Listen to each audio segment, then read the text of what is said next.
ഇന്റഗ്രേഷന്റെ 13ാമത്തെ ക്ലാസ്സിലേക്ക് അവർക്കും സ്വാഗതം. നമ്മൾ കഴിഞ്ഞ ക്ലാസ് 2-3 ക്ലാസ്സുകളിലായി ഇന്റഗ്രേഷൻ ബൈ പാർട്സ് എന്ന മെത്തേഡാണ് പഠിച്ചുകൊണ്ടിരുന്നത്. Product of two functions integrate ചെയ്യാൻ ഉപയോഗിക്കുന്ന മെത്തേഡാണ് ഇന്റഗ്രേഷൻ ബൈ പാർട്സ്. അത് ഉപയോഗിച്ചിട്ടുള്ള ചില പ്രോബ്ലംസ്, അതിൽ ചില 3 ടൈപ്പ് ഇന്റഗ്രൽസ് നമ്മൾ ഇന്റഗ്രേഷൻ ബൈ പാർട്സ് ഉപയോഗിച്ച് ചെയ്ത് പഠിച്ചു. ഈ ക്ലാസ്സിലും ഇന്റഗ്രേഷൻ ബൈ പാർട്സിന്റെ പ്രോബ്ലം തന്നെയാണ് ചെയ്യാൻ പോകുന്നത്. പക്ഷെ അതിലൊരു പ്രത്യേക ടൈപ്പ് പ്രോബ്ലമാണ് നമ്മളിവിടെ ചെയ്യാൻ പോകുന്നത്. ഒരു പ്രത്യേക ടൈപ്പ് എന്ന് പറഞ്ഞാൽ ഈ ഫോമില് e⁻x × cos bx അല്ലെങ്കിൽ e⁻x × sin bx എന്ന ഫോമിലുള്ള ഫംഗ്ഷൻസിനെ ഇന്റഗ്രേറ്റ് ചെയ്യുന്ന മെത്തേഡാണ് നമ്മളിവിടെ പഠിക്കാൻ പോകുന്നത്. e⁻x എന്ന് പറയുമ്പോൾ exponential function into cos function അല്ലെങ്കിൽ exponential function into sine function, ഈ ഫോമിലുള്ള ഫംഗ്ഷനെ എങ്ങനെ ഇന്റഗ്രേറ്റ് ചെയ്യാം, ഇതാണ് പഠിക്കുന്നത്. അപ്പോൾ ക്വസ്റ്റ്യൻ നോക്കുക. Integrate the following with respect X. First question is e⁻x × cos x. അവിടെ ആ ഫംഗ്ഷന്റെ integral e⁻x cos x dx അതാണ് നമുക്ക് കണ്ടുപിടിക്കേണ്ടത്. അതിനെ i എന്ന് എടുത്തുകൊണ്ടാണ് ഈ പ്രോബ്ലം സ്റ്റാർട്ട് ചെയ്യേണ്ടത്. എന്നിട്ട് e⁻x ഫസ്റ്റ് ഫംഗ്ഷനായും cos x സെക്കൻഡ് ഫംഗ്ഷനായും ചൂസ് ചെയ്തിട്ട് ഇന്റഗ്രേഷൻ ബൈ പാർട്സ് അപ്ലൈ ചെയ്യുകയാണ്. ഇന്റഗ്രേഷൻ ബൈ പാർട്സിന്റെ റൂള് നമുക്കറിയാം. First into integral of second minus integral of derivative of first into integral of second, ഇതാണ് rule. First into integral of second minus integral of derivative of first into integral of second, ഇതാണ് rule. അതിൽ first എന്ന് പറയുന്നത് e⁻x ആണ്, second എന്ന് പറയുന്നത് cos x ആണ്. അപ്പോൾ first into integral of second, first e⁻x into integral of second integral of cos x, അത് sin x minus integral of derivative of first into integral of second, derivative of first e⁻x ആണ് first, അതിന്റെ derivative അത് e⁻x തന്നെയാണ്, into integral of second integral of cos x sin x.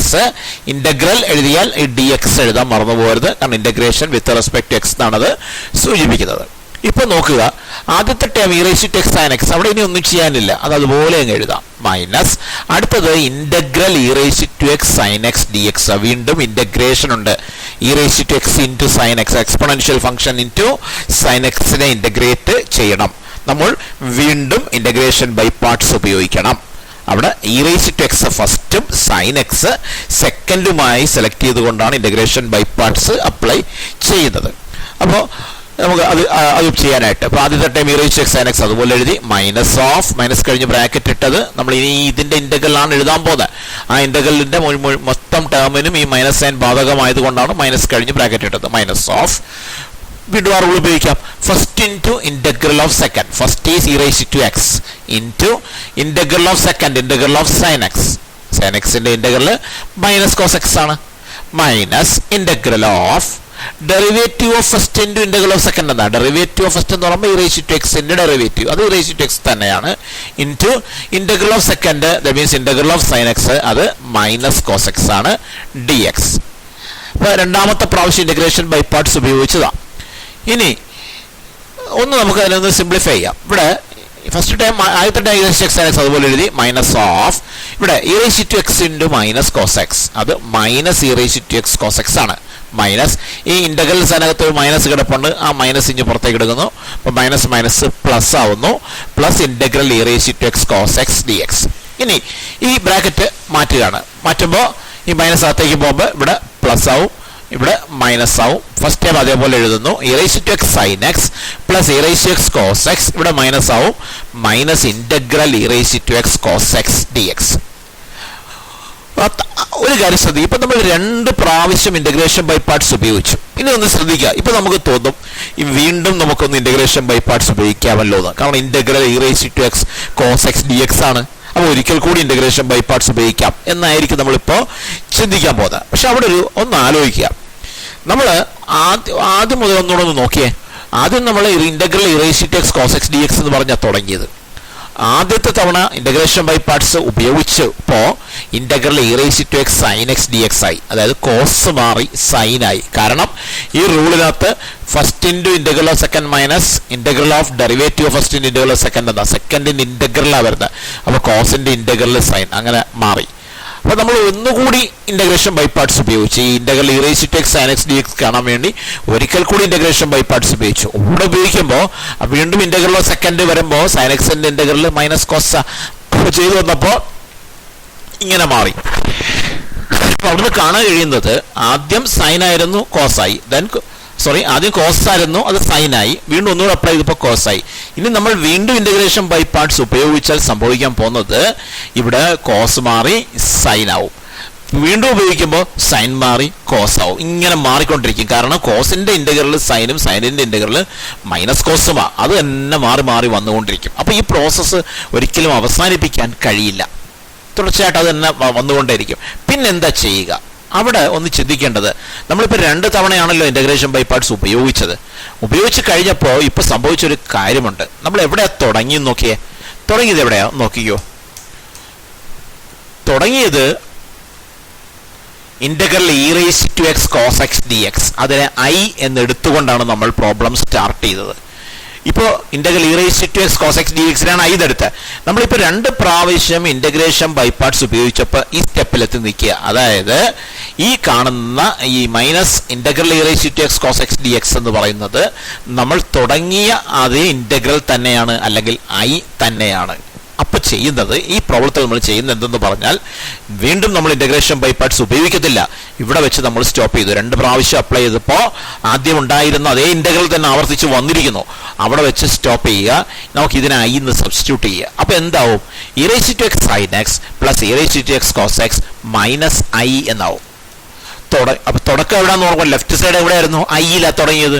i equal to ഇതാണല്ലോ കിട്ടിയത്. അതൊന്നെടുത്ത് എഴുതാം. ഇങ്ങനെ നമുക്ക് കിട്ടിയത് i equal to e raise to x sin x plus e raise to x cos x minus i. i എന്ന് പറയുന്ന തന്നിരിക്കുന്ന integral തന്നെയാണ്, അത് തന്നെ ആവർത്തിച്ച് വന്നു. അപ്പോ ഇനി ഞാൻ പറഞ്ഞല്ലോ, ഇവിടെ വെച്ച് സ്റ്റോപ്പ് ചെയ്തു, നമ്മൾ i എന്ന് കൊടുത്തു. 2 പ്രാവശ്യം അപ്ലൈ ചെയ്തപ്പോഴാണ് സംഭവിച്ചത്. ഇനി ചെയ്യേണ്ടത് ഈ മൈനസ് i കഴിഞ്ഞ് ലെഫ്റ്റ് സൈഡിലേക്ക് മാറ്റുന്നു. അപ്പോൾ i പ്ലസ് i എന്നാവും അല്ലേ? മാറ്റി കഴിയുമ്പോൾ പിന്നെ റൈറ്റ് സൈഡിൽ e raise to x sin x plus e raise to x cos x ആണുള്ളത്. പക്ഷേ ഈ ഇന്റഗ്രൽ ഇനിയിപ്പോൾ തൊട്ട് മാറ്റി കഴിയുമ്പോൾ ഇനി റൈറ്റ് സൈഡിൽ ഇന്റഗ്രൽസ് ഒന്നും തന്നെ ഇല്ല. പക്ഷേ ലെഫ്റ്റ് സൈഡിൽ ഒരു ഇന്റഗ്രൽ ഉണ്ട്, i പ്ലസ് i എന്ന് പറയുന്ന ഇന്റഗ്രൽ ആണല്ലോ. അപ്പോൾ റൈറ്റ് സൈഡിലൊന്നും ഇല്ല. That means right side integration പൂർത്തിയായിരിക്കുന്നു എന്നതിൻ്റെ അർത്ഥം. അപ്പോൾ നമ്മൾ ഏതൊരു ഫംഗ്ഷന്റെ ഇന്റഗ്രൽ എഴുതുമ്പോൾ പ്ലസ് സി എഴുതണം എന്ന് പഠിച്ചിട്ടുണ്ടല്ലോ. അപ്പോൾ അവിടെ വെച്ച് നമ്മൾ അവിടെ plus constant C, constant of integration കൂടി ആഡ് ചെയ്യുകയാണ്. ഈ മൈനസ് ഐ ലെഫ്റ്റിലോട്ട് മാറ്റുമ്പോൾ തന്നെ അവിടെ റൈറ്റ് സൈഡിൽ plus constant of integration add ചെയ്യണം. Now I plus i 2i equal to e raised to x into sin x plus cos x plus c. ഇനി i കിട്ടാൻ 2 അങ്ങോട്ട് ഡിവൈഡ് ചെയ്യാണ്. അപ്പോൾ i ഈക്വൽ ടു ഇങ്ങോട്ട് ഡിവൈഡ് ചെയ്യുമ്പോൾ e raised to x into sin x plus cos x by 2 plus c. ഇവിടെ നമുക്കൊരു വേണമെങ്കിൽ ഒരു സംശയമുണ്ട്. i എന്ന് പറയുന്നത് നമ്മളോട് കാണാൻ ആവശ്യപ്പെട്ട ഇന്റഗ്രൽ ആണ്, ആ വാല്യൂ ആണ് കിട്ടിയിരിക്കുന്നത്. ഇവിടെ നമുക്കൊരു സംശയം ഉണ്ടാവാം. ഈ 2 കൊണ്ട് ഡിവൈഡ് ചെയ്യാൻ പറഞ്ഞാൽ ഈ റൈറ്റ് സൈഡിലെ മൊത്തം ടൈമിനെ 2 കൊണ്ട് ഡിവൈഡ് ചെയ്യണ്ടേ? അങ്ങനെയാണെങ്കിൽ ഇങ്ങനെ എഴുതിയ പോരല്ലോ. e raise to x into sin x plus cos x plus c the whole divided by 2 എന്ന് എഴുതണ്ടേ? സിക്കും അത് ബാധകമല്ലേ എന്നൊരു സംശയം ഉണ്ടാവാം.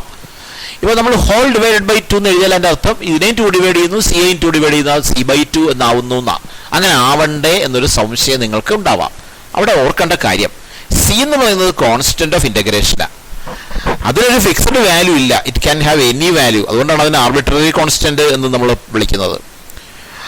അവിടെ സി എന്ന് തന്നെ എഴുതണമെന്ന് നിർബന്ധമൊന്നുമില്ല. സി എന്ന് എഴുതാം, സി സ്ക്വയർ എന്ന് എഴുതാം, സി ക്യൂബ് എന്ന് എഴുതാം, റൂട്ട് സി എന്ന് എഴുതാം, ലോഗ് സി എന്ന് എഴുതാം, അങ്ങനെയൊക്കെ എഴുതാം. ഒരു കോൺസ്റ്റന്റ് ഓഫ് ഇന്റഗ്രേഷൻ എന്ന് മാത്രമേ ഉള്ളൂ. അത് എന്ത് വാല്യൂ അവിടെ ആ സ്ഥാനത്ത് വരാം. അതുകൊണ്ട് സി എന്ന് എഴുതിയാലും സി ബൈ 2 എന്ന് എഴുതിയാലും സി ബൈ 3 എന്ന് എഴുതിയാലും ഒന്നും ഒരു പ്രശ്നമല്ല, എന്തും എഴുതാം എന്നുള്ളത് കൊണ്ട്. അതുകൊണ്ട് തന്നെ സാധാരണ നമ്മളിങ്ങനെ ഈ കോൺസ്റ്റന്റ് എടുത്ത് ഇങ്ങോട്ട് ഡിവൈഡ് ചെയ്യുകയോ മൾട്ടിപ്ലൈ ചെയ്യുകയോ ഒക്കെ ചെയ്യുമ്പോൾ അത് ഈ സിക്ക് ഈ 2 അങ്ങോട്ട് ഡിവൈഡ് ചെയ്യുന്നു. അപ്പോൾ ഈ സിക്ക് ആ ഡിവിഷൻ ബാധകമാക്കാറില്ല. അങ്ങനെ പ്രത്യേകം സി അങ്ങനെ നിർത്തിക്കൊണ്ട് എഴുതുകയുള്ളൂ. ഇനി ബാധകമാക്കി ബൈ 2 എന്ന് എഴുതിയാലും പ്രശ്നമൊന്നുമില്ല. 2 രീതിയും ശരി തന്നെയാണ്. അപ്പോൾ ഇതാണ് ഇതെൻ്റെ അറിയേണ്ട കാര്യം. അപ്പോൾ exponential function into cos x എന്ന ഫോം വരുമ്പോൾ, അല്ലെങ്കിൽ exponential function into sine x എന്ന ഫോം വരുമ്പോഴാണ് നമ്മൾ ഈ ഒരു മാർഗം ഉപയോഗിക്കുന്നത്. 2 പ്രാവശ്യം ഇന്റഗ്രേഷൻ ബൈ പാർട്സ് ചെയ്യുമ്പോൾ തന്നിരുന്ന ഇന്റഗ്രൽ തന്നെ ആവർത്തിക്കുന്നു. അപ്പോൾ അവിടെ വെച്ച് ഇന്റഗ്രേഷൻ സ്റ്റോപ്പ് ചെയ്തു. അതിനെ നമ്മൾ i എന്ന് പറഞ്ഞായിരിക്കും തുടങ്ങുന്നത്. i എന്ന് അവിടെ കൊടുത്തു, എന്നിട്ട് ആ ടേം ലെഫ്റ്റിലേക്ക് മാറ്റുന്നു. മാറ്റുമ്പോൾ റൈറ്റ് സൈഡിൽ പ്ലസ് സി കൂടി ആഡ് ചെയ്യുന്നു. അവിടെ നിന്ന് ഇന്റഗ്രൽ കണ്ടുപിടിക്കാം. ഒരു ക്വസ്റ്റ്യൻ കൂടി ഇതുപോലെ ചെയ്യാം. e raised to 2x into sin 3x തുടങ്ങാം. i equal to integral e raised to 2x into sin 3x dx. ഇവിടെ തുടങ്ങുമ്പോൾ ഒരു കാര്യം ഓർക്കുക, e raised to 2x-ന്റെ ഡെറിവേറ്റീവ് എന്താണെന്ന് ഓർമ്മ വേണം. e raised to 2x chain rule ഉപയോഗിച്ചാൽ ഈ 2x-നെ u എന്ന് എടുത്താൽ e raised to u ഫോമാ. e raised to u-ന്റെ derivative e raised to u തന്നെയാണ്. അപ്പോൾ ഇറേസ് ടു എക്സിൻ്റെത് ഇറേസ് ടു എക്സ് തന്നെയാണ്. പക്ഷേ ചെയിൻ റൂൾ ആകുമ്പോൾ അവിടെ വെച്ച് നിർത്തിയാൽ പോരല്ലോ. Erase to x into 2x ഡെറിവേറ്റീവും കൂടി എടുക്കണം. 2x ഡെറിവേറ്റീവ് എന്ന് പറഞ്ഞാൽ 2 × 1 എന്നാണ്. അപ്പോൾ 2 ആണ്. അപ്പോൾ ഇറേസ് ടു എക്സ് ഇൻറ്റു 2 എന്ന് വരും ഇതിൻ്റെ ഡെറിവേറ്റീവ്. അതുപോലെ റൂളിനകത്ത് സെക്കൻഡിൻ്റെ ഇൻ്റഗ്രൽ എഴുതേണ്ടി വരും. sin 3xൻ്റെ ഇൻ്റഗ്രൽ എന്താണ്? sin xൻ്റെ ഇൻ്റഗ്രൽ എന്താ? Minus cos X.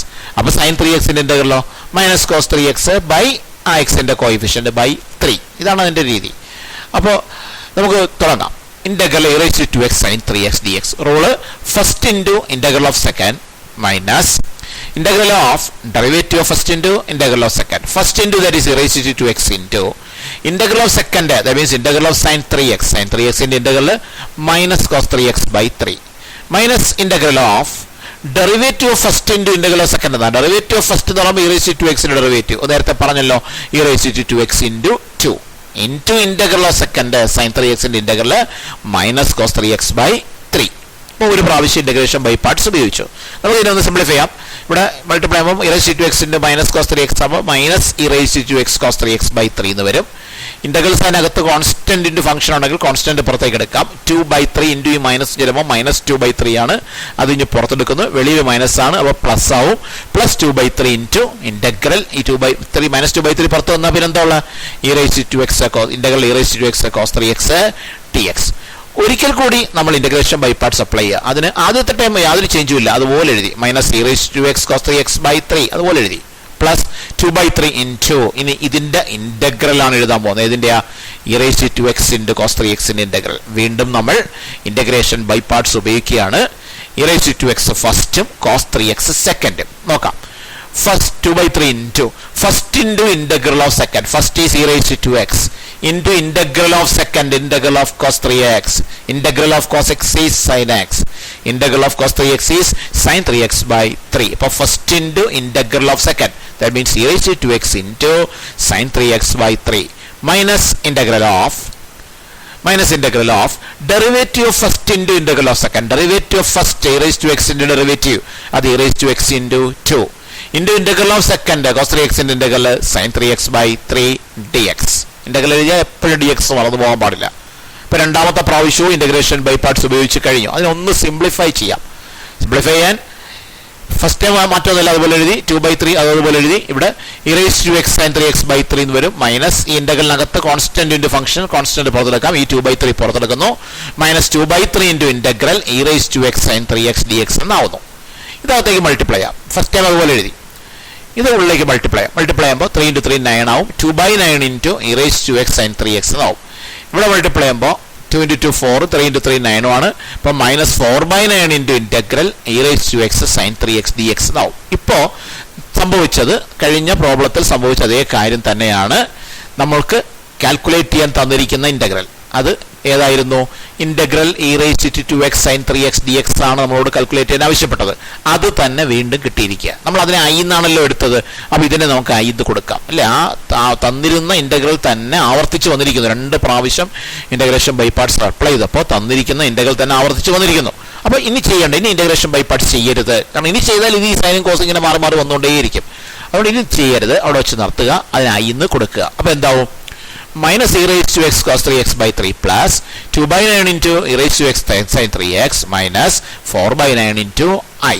Left side i ആയിരുന്നു. അപ്പോൾ എന്ത് കിട്ടി? I equal to minus e raised to x cos 3x by 3 plus 2/9 e raised to x sin 3x minus 4/9 I. നേരത്തെ ചെയ്ത അതേ പരിപാടിയാണ്. ഈ മൈനസ് 4/9 ലെഫ്റ്റിലേക്ക് മാറ്റുന്നു. അപ്പോൾ തന്നെ പ്ലസ് സി എന്ന കോൺസ്റ്റന്റ് ഓഫ് ഇൻ്റഗ്രേഷൻ ആഡ് ചെയ്യുന്നു. അപ്പോൾ ഇത് ലെഫ്റ്റ് വരുമ്പോൾ i plus 4/9 equal to minus e raise to x cos 3x by 3 plus 2/9 into e raise to x sin 3x plus c കൂടി ആഡ് ചെയ്തു. ഇനി സിംപ്ലിഫൈ ചെയ്യാം. ഇവിടെ 9 എൽസിയം മുകളിൽ 9i പ്ലസ് 4i/9 എന്നാവും. ഇ റേസ് ടു എക്സിന് common എടുത്തു. അപ്പോൾ e raise to x into പിന്നെ അകത്ത് എന്തുണ്ട്? Minus cos 3x by 3. ഇവിടെ എന്തുണ്ട്? 2/9 ഇൻറ്റു sin 3x അല്ലെങ്കിൽ 2 sin 3x by 9 plus C. 9i plus 4i ആകുമ്പോൾ 13i വരും. 13i/9 equal to right side യാതൊരു മാറ്റമില്ല, അതുപോലെ എഴുതി. ഇനി ഐ കാണാൻ ഈ 9 കൊണ്ട് ഇങ്ങോട്ട് ക്രോസ് മൾട്ടിപ്ലൈ ചെയ്യുക, 13 കൊണ്ട് ഇങ്ങോട്ട് മൾട്ടിപ്ലൈ ചെയ്യുക. അപ്പോൾ 9 into e raise to x by 13 എന്നാവും. I is equal to 9 into e raise to x by 13 into ബ്രാക്കറ്റിലുള്ളത് മാറ്റമൊന്നുമില്ല minus cos 3x by 3 plus 2 sin 3x by 9 plus C. ഇവിടെ ഒരു കാര്യം ശ്രദ്ധിക്കുക, ഈ 9 കൊണ്ട് ഇങ്ങോട്ട് മൾട്ടിപ്ലൈ ചെയ്തു 13 കൊണ്ട് ഇങ്ങോട്ട് ചെയ്തു എന്ന് പറയുമ്പോൾ അത് ശരിക്കും സിക്കും ബാധകമല്ലേ എന്നൊരു ചോദ്യം ഉണ്ടാവാം. അതിന്റെ എക്സ്പ്ലനേഷൻ നേരത്തെ പറഞ്ഞു. സി കോൺസ്റ്റന്റ് ഓഫ് ഇന്റഗ്രേഷൻ ആണ്, ഒരു ഫിക്സ്ഡ് വാല്യൂ ഇല്ല. അതുകൊണ്ട് ആ 9 13 ഇങ്ങോട്ട് മൾട്ടിപ്ലൈ ചെയ്താലും പ്രശ്നമില്ല, ചെയ്തില്ലെങ്കിലും പ്രശ്നമില്ല. പക്ഷേ സാധാരണ നമ്മൾ ചെയ്യാറില്ല, സി തന്നെ കിട്ടേക്കാം. കോൺസ്റ്റന്റ് ഓഫ് ഇന്റഗ്രേഷനകത്ത് അങ്ങനെയുള്ള ഏതെങ്കിലും ഒരു ക്വാണ്ടിറ്റി കൊണ്ടുള്ള മൾട്ടിപ്ലിക്കേഷനോ ഡിവിഷനോ ഒന്നും നമ്മൾ നടത്താറില്ല, അത് അതുപോലെ തന്നെ ഇട്ടേക്കാം. അങ്ങനെ നമുക്ക് ഐ കിട്ടിയിരിക്കുന്നു, ഈ ആൻസർ കിട്ടി. ദാറ്റ് മീൻസ് ഗിവൺ ഇന്റഗ്രൽ കിട്ടിയിരിക്കുന്നു. അപ്പോൾ ഇവിടെ ഓർക്കേണ്ടത്, ഈ ഒരു പ്രത്യേക ഫോമിലുള്ള ഫംഗ്ഷനുകൾക്ക് മാത്രമേ ഈ മെത്തേഡ് ഉപയോഗിക്കാൻ പറ്റൂ. എന്താണ്? e raised to ax into cos bx അല്ലെങ്കിൽ e raised to ax into sin bx. That means exponential function into sine function അല്ലെങ്കിൽ exponential function into cos function. ഈ ഫോമിനാണ് നമ്മൾ ഈ ഒരു മെത്തേഡ് അപ്ലൈ ചെയ്യുന്നത്. ഓരോ ഇന്റഗ്രേഷൻ്റെ ഒരു പ്രശ്നം അത് തന്നെയാണ്. ഓരോ ടൈപ്പിന് നമ്മളിപ്പോൾ പല പല പല ടൈപ്സ് പഠിച്ചു. ഓരോ ടൈപ്പിനും ഓരോ മെത്തേഡാണ്. ജനറലായിട്ടൊരു സബ്സ്റ്റിറ്റ്യൂഷൻ മെത്തേഡൊക്കെ ഉണ്ട്, എങ്കിലും മറ്റു പലതിനും പല ടൈപ്പിനും മെത്തേഡ് മാറിക്കൊണ്ടേ ഇരിക്കും. അപ്പോൾ അത് നന്നായി മനസ്സിലാക്കി കഴിഞ്ഞാൽ ഇതിലെ പ്രോബ്ലംസ് നമുക്ക് ചെയ്യാൻ പറ്റും. അപ്പോൾ ഈ ക്ലാസ് നമുക്കിവിടെ സ്റ്റോപ്പ് ചെയ്യാം. Okay, thanks.